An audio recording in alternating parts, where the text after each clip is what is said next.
History is truly at a turning point. We do not yet know the full extent and the systemic and structural changes which will happen. However, we do know that global energy systems, food systems, and supply chains will be deeply affected. But the fourth industrial revolution is actually changing ourselves. It's changing not only what we are doing, it's changing who we are. What the fourth industrial revolution will lead to is a fusion of our physical, our digital, and our biological identity. His Israeli roots are of crucial importance to the formation of his view of the future. He's now using all of that knowledge to give us his vision for the future. With especially the rise of brain-computer interfaces and biometric sensors and so forth, it is very likely that within, say, 50 years, people will literally be part of a network. All the bodies, all the brains would be connected together to a network, and you won't be able to survive if you're disconnected from the net, because your own body parts, your own immune system, perhaps depends on being constantly connected to the colony, to the network. The new powers that we are gaining now, especially the powers of biotechnology and artificial intelligence, are really going to transform us into gods. And I don't mean this as a kind of literary metaphor. I mean it in the literal sense, that humans are acquiring divine abilities, especially the ability to create and to design life. Not everybody will be able to upgrade themselves, and not everybody will have access to or have control over the new big data algorithms. Of 8 billion people in the world, the vast majority will stay just ordinary Homo sapiens, and they are likely to lose their economic value, their political power, their control over their lives. And we are likely to see an extremely unequal society in which a very small elite, either of upgraded humans or of those humans who own the master algorithms, like the Google algorithm or the Facebook algorithm.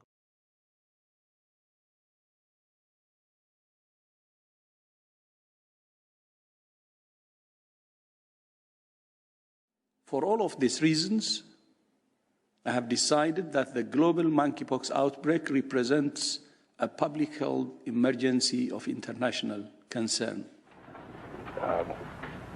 Real concern that planted stories intended to serve a national purpose abroad came home and were circulated here and believed here, because this would mean that the CIA could manipulate the news in the United States by channeling it through some foreign country. And we're looking at that very carefully. Do you have any people being paid by the CIA who are contributing to a major circulation American journal? We do have people who submit pieces to two American journals. Do you have any people paid by the CIA who are working for television networks? This, I think, gets into the kind of getting into the details, Mr. Chairman, that I'd like to get into in executive session. At CBS, we had been contacted by the CIA. As a matter of fact, by the time I became the head of the whole news and public affairs operation in 1954, ships had been established, and I was told about them and asked if I'd carry on with them. We have quite a lot of detailed information, and we will evaluate it, and we will include any evidence of wrongdoing or any evidence of impropriety in our final report and make recommendations. Do you have any people being paid by the CIA who are contributing to the national news services, AP and UPI? Well, again, I think we're getting into the kind of detail, Mr. Chairman, that I'd prefer to handle in executive session. Senator, do you think that you named the news organizations in your final report? That remains to be decided. I think it was entirely in order for our correspondents at that time to make use of CIA agent chiefs of station and other members of the executive staff of CIA as sources of information which were useful in their assessments of world conditions. Would you say that continues today? Well, I would think probably for a reporter it would continue today, but because of all of the revelations of the period of the 1970s, it seems to me that a reporter's got to be much more circumspect in doing it now, or he runs the risk of at least being looked at with considerable disfavor by the public. I think you've got to be much more careful about it. Can you all see us and hear us? Perfect. Jay, you're beginning to convince the American people there is a thing called climate crisis. About time. Indeed.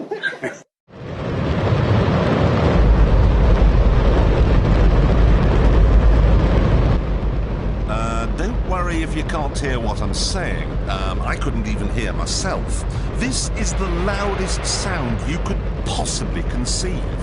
And, as it turns out, the cleanest.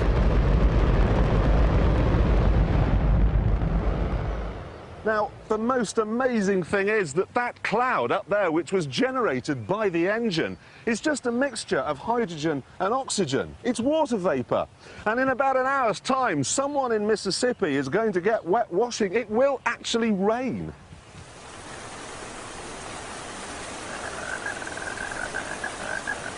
I told you. It's raining. That's unbelievable. Oh. NASA's playing God. It's making its own weather.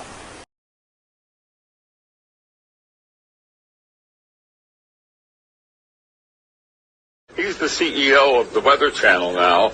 I was the founder of the Weather Channel, not the co-founder. And I'm glad you did, because I am addicted to the Weather Channel. I watch a lot of cable news. Now, hold on just a minute. I'm not done. And CNN has taken a very strong position on global warming that it is a consensus. Well, there is no consensus in science. Science isn't a vote. Science is about facts. And if you get down to the hard, cold facts, there's no question about it. Climate change is not happening. There is no significant man-made global warming now. There hasn't been any in the past, and there's no reason to expect any in the future. There's a whole lot of baloney, and yes, it has become a big political point of the Democratic Party and part of their platform, and I regret it's become political instead of scientific, but the science is on my side. I don't think we're going to come to a conclusion about the topic right here. What I do wonder, though, is when you see... because you wouldn't allow it to happen on CNN, but I'm happy that I got on the air and got a chance to talk to your viewers. Hello, everybody. There is no global warming. What I do wonder is when you see the government, when you see NASA, when you see other institutions say that 97% of climate scientists agree, do you think they're making it up? What I don't understand is how you square that. That's a manipulated figure, and let me explain it to you. The government puts out about $2.5 billion directly for climate research every year. It only gives that money to scientists who will produce scientific results that support the global warming hypothesis of the Democrat Party position. So they don't have any choice. If you're going to get the money, you got to support their position. Therefore, 97% of the scientific reports published support global warming. Why? Because those are the ones the government pays for, and that's where the money is. It's real simple, but that doesn't mean it's right. That doesn't make it true. that only makes it bought and paid for. The money goes in circles. I'm not a scientist, so I'm not going to try to refute you on the facts. That's the truth. I'll simply say that the please vast stand majority... back from this issue and let the two sides be on the air. The weather? Cloud seeding is a form of weather modification that can produce what we want more or less of. More rain or snow, or even smaller hail pellets. China is building the world's largest weather modification system to artificially enhance rain that will cover an area of over 2.1 million square miles by 2025. Today, at least 52 countries across the globe are using some sort of weather modification program. While it may sound too good to be true, the technology has been around for more than 75 years. Clouds are made up of tiny water droplets. Groups of droplets form water vapor, or ice crystals. By itself, this water vapor isn't dense enough to fall to the ground as precipitation. Instead, it rises until it becomes supercooled and condenses around tiny particles of dust in the sky, called condensation nuclei. It takes billions of these condensed water droplets to form a visible cloud. In cloud seeding, a seeding agent is used as the condensation nuclei. Typical seeding agents are chemicals such as silver iodide, potassium iodide, or solid carbon dioxide. These are shot into clouds by rockets or sprayed into clouds using drones or aircraft. Unattached supercooled water vapor molecules in the clouds condense around these particles. The condensed water vapor droplets then group together, becoming larger and heavier. This process continues until the droplets are large enough to fall as rain. Recently, the UAE created artificial rain using drones. These drones targeted certain clouds with electrical discharges through concentrated lasers to force water droplets to pool in the air, triggering the desired rainfall. Today, the largest cloud seeding system in the world is found in China. China creates 55 billion tons of artificial rain a year. Other countries are also looking to ramp up cloud seeding efforts in the hope of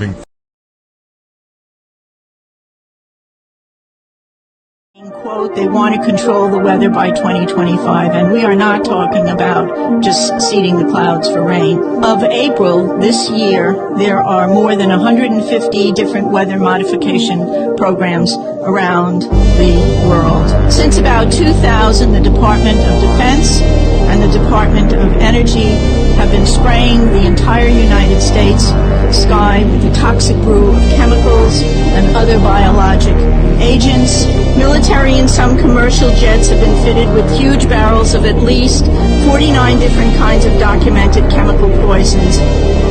Among other documented ingredients in this toxic man-made clouds are pathogenic molds, fungi, weaponized viruses, and made in some places like the secret site at Fort Detrick, Maryland, which is supposed to be a cancer site. But there are a number of scholars and professors tracking this that have big questions about this. What's important is that it's defined by those who react, and those who react need to be broad-based to send the message that the rules-based order will be defended. Rules-based order.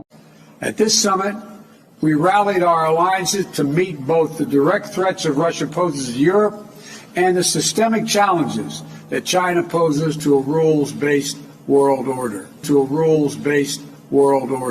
Russia and China pushing back against the rules-based international order.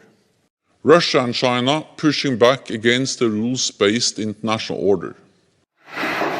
This unity is so strong thanks to our unbreakable bonds, grounded in our history, our shared values, and of course our steadfast commitment to a rules-based global order.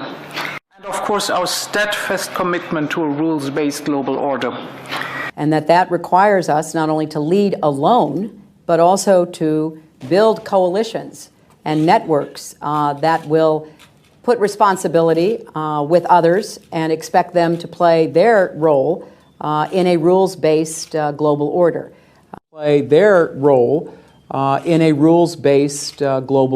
People have to understand what's really going on. It's not enough that you think that maybe I'm going to have to bow to authority. It's important to understand, to see the whole picture. It's important to understand what you mentioned a while ago, that this is about life and death. It's about population reduction. This is no mistake. They're not acting negligently. They're acting on purpose. Let us take a brief look, just so that people understand what I'm talking about. There is another slide about the New World Order. It's both in English and in German. And it spells out exactly where we are and where we're headed right now. Können wir das kurz sehen? See this? At the bottom, you have the English translation. At the bottom, you have the German translation. It's the New World Order agenda, the analysis. The first step is destabilization. We've been through that. That's restricting economic freedom, increasing the volume of money, produce conflict, promote fear, over-regulating of current legal system. That's exactly what we're seeing. Second step is deconstruction. That's where we are right now. Inflation, lower purchasing power, bankruptcies, restriction of economic freedom, suspension of current arrangement systems. And the third step is reconstruction, setting up a new financial system. Then they will pop up and play the savior. Those who are trying to kill us will all of a sudden pop up and play the savior, assume the role as a savior in times of need. Universal basic income is what they're going to offer us. Centralization through supranational structures. And the final step is the end result, control over all resources, transfer of personal responsibility and global laws. This is not a conspiracy theory. You can read it in the Great Reset. Yeah. This is not a conspiracy theory. But if people do not understand this, they will not make the right choices. But very well spoken, Golan. You hit the nail on the head.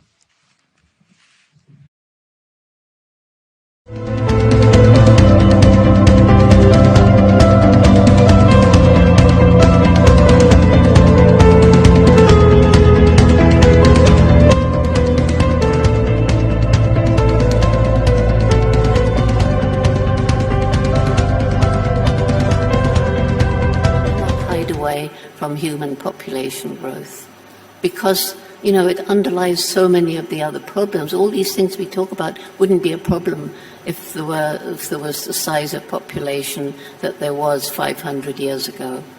We cannot. We need radical reductions. We need 10% per annum, which is looking for now. So if I had my way, if there was a one-world dictatorship where we could make that level of ambition and deliver it, then I'd believe that a vaccine against AIDS may be impossible to make and too dangerous to test.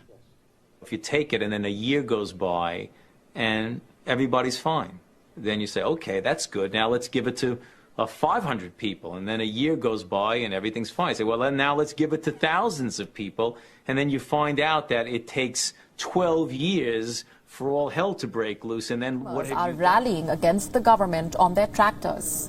Traffic in central Netherlands and around Amsterdam coming to a standstill. Our next report telling you more.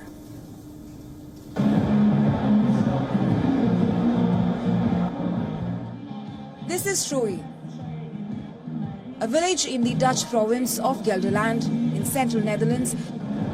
Thousands of farmers have assembled, protested against the government's far-reaching plans to cut nitrogen emissions. This is one of the largest ever demonstrations by the farmers. They're driving in with their tractors, blowing horns and causing widespread traffic chaos. The Dutch farmers are demanding the scrapping of recently announced plans by the Hague-based government. They believe it could see a 30% reduction in livestock. Ik zie mijn toekomst in duigen vallen. I'm here for my future. I see my future falling apart. Not in 10 years, but sooner. And if you get up at 4:15, 7 days a week for your cows, I think they didn't quite get in the Hague. We are not just driving around a tractor. Netherlands is the world's second largest agricultural exporter. But it is also one of the top greenhouse gas emitters in Europe, especially of nitrogen. and much of this is blamed on cattle-produced manure and fertilizers. But farmers say they are being unfairly targeted as opposed to big businesses and industries. Many are vowing to resist any plans to scale down or close farms. Nederland heeft nu een heel beleid en ze willen eigenlijk de stikstofnormen die gehaald moeten worden. Well, the Netherlands now has a whole policy, and the nitrogen standards that have to be met are incredibly high compared to other countries. The agricultural sector are the only ones that have to surrender everything. The industry is left out. The Randstad must grow, housing must grow, and agriculture must give way. Our survival is now at stake, so we must make our voices heard today.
In terms of fighting the pandemic, in terms of reinvigorating its economy, we have now a window of opportunity to create this global reset which we all need. This global reset is necessary because we have seen that our policies which we pursued before the coronavirus struck us, that those policies do not create the necessary inclusion of society necessary for harmonious societal development. And they do not create the sustainability of what we are doing. Just think of the global warming, how fast it is developing in the opposite, into the negative direction. So we have a great opportunity at this moment, like we had after World War II, to have in some way a new beginning in our global cooperation, in globalization, in managing our global affairs. I hope that we will not miss this opportunity.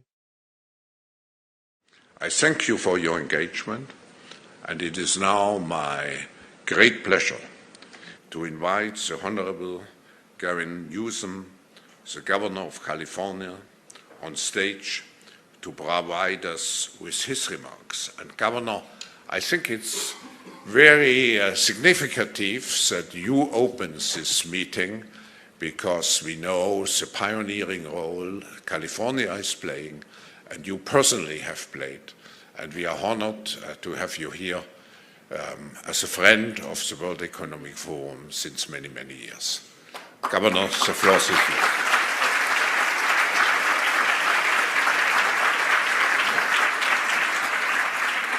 Thank you, Klaus, and thank you all for being out here, and certainly look forward to what comes out of this two-day summit.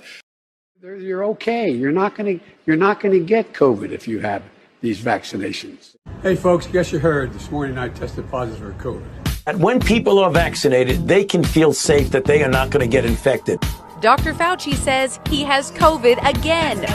If you've done the right thing and gotten vaccinated, you deserve the freedom to be safe from COVID-19.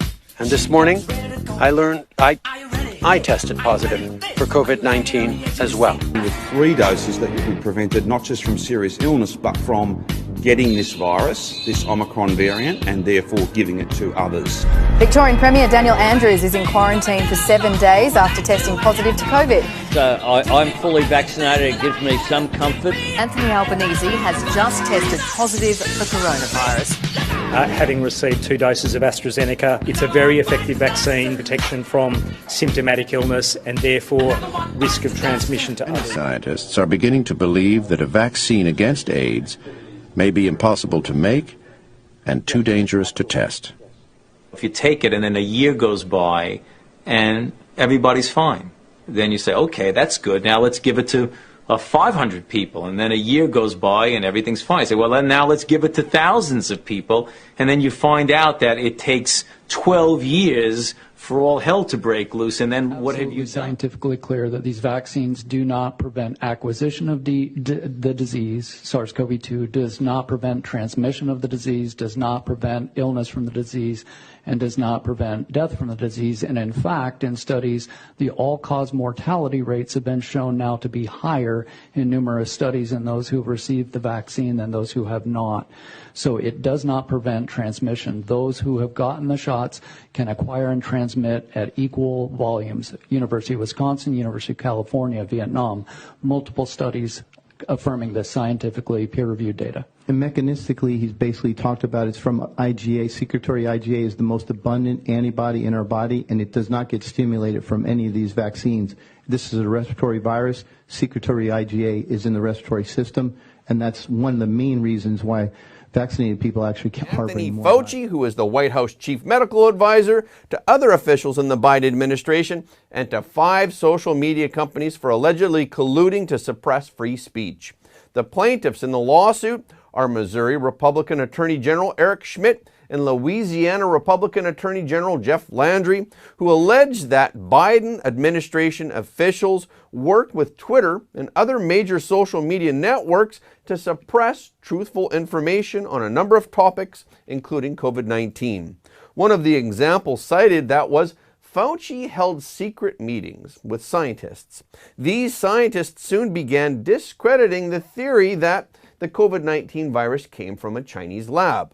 At the same time, Fauci, who has repeatedly expressed skepticism about the alleged lab leak theory and whose agency funded research at the lab in Wuhan, communicated with Facebook CEO Mark Zuckerberg about how to handle COVID-19 information on social media. Last week, U.S. District Court Judge Terry Doughty ruled that the case was allowed to proceed to the discovery phase of the trial. Fauci was told in the request to identify every worker in his agency who has or is communicating with a social media platform regarding content modulation and or misinformation, to identify all such communications that he had, and to identify all meetings he had on the matter with social media platforms. He was also asked to provide all communications with Zuckerberg from January 1st, 2020 to the present, as well as all communications with platforms related to the Great Barrington Declaration. The manifesto proposes a different COVID-19 strategy than the White House, which Fauci and his former boss, Dr. Francis Collins, have criticized publicly and privately. Discovery requests were also sent to White House Press Secretary Karine Jean-Pierre and to the former Disinformation Governance Board Chief, Nina Jankovic, to Jen Easterly as the director of the Cybersecurity and Infrastructure Security Agency, and to agencies like the Center for Disease Control and Prevention and to the Department of Homeland Security. Third-party subpoenas were served to Twitter, YouTube, Meta, Instagram, and LinkedIn. These media platforms must provide documents including all communications with federal officials by August 17th. Former White House spokeswoman Jen Psaki said at a July 2021 briefing that officials are in regular contact with these social media platforms and that we are flagging problematic posts for Facebook that spread false information. This is tantamount to an admission that social media platforms and government officials colluded with each other. Schmidt, a Republican, said in a statement, "We will fight to get to the bottom of this alleged collusion and expose the social media giant suppression of free speech at the behest of top government officials." Absolutely scientifically clear that these vaccines do not prevent acquisition of the disease, SARS-CoV-2, does not prevent transmission of the disease, does not prevent illness from the disease, and does not prevent death from the disease. And in fact, in studies, the all-cause mortality rates have been shown now to be higher in numerous studies in those who have received the vaccine than those who have not. So it does not prevent transmission. Those who have gotten the shots can acquire and transmit at equal volumes. University of Wisconsin, University of California, Vietnam, multiple studies affirming this scientifically peer-reviewed data. And mechanistically, he's basically talked about it's from IgA. Secretory IgA is the most abundant antibody in our body, and it does not get stimulated from any of these vaccines. This is a respiratory virus. Secretory IgA is in the respiratory system, and that's one of the main reasons why vaccinated people actually harboring more virus.